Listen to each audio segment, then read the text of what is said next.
my favorite thing to do when I was a little girl was to join my grandfather to the temple every Sunday morning.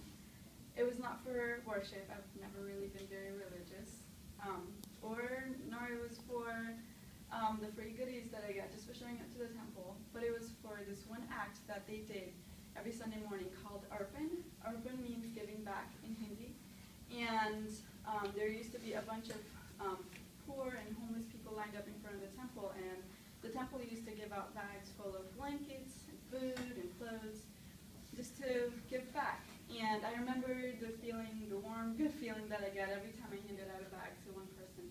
And I knew that I always wanted to do something that reminded me of that feeling. Well, I picked environmental engineering for myself as my future career for several reasons that I will talk about in this speech.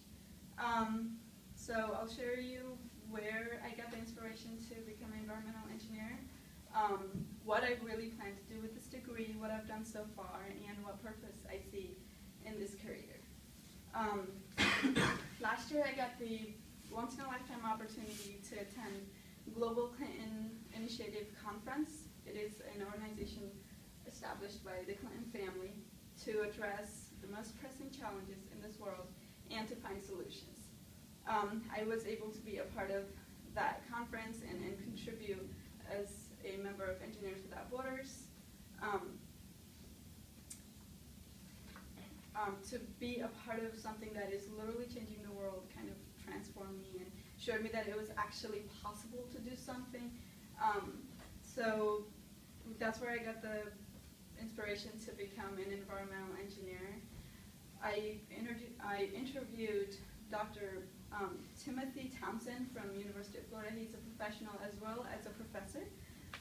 He told me that there's so much more that we can do in the developing world because there's so much untapped potential and so much natural resources that hasn't been used, which is what I plan to do in my near future.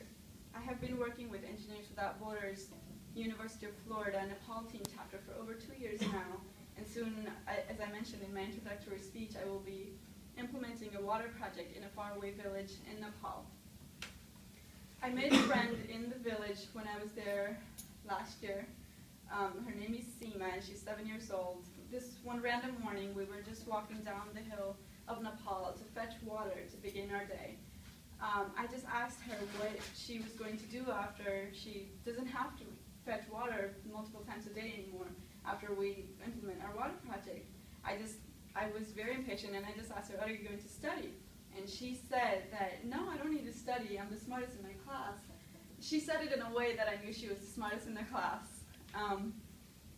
And I just asked her, okay, well, what are you going to do?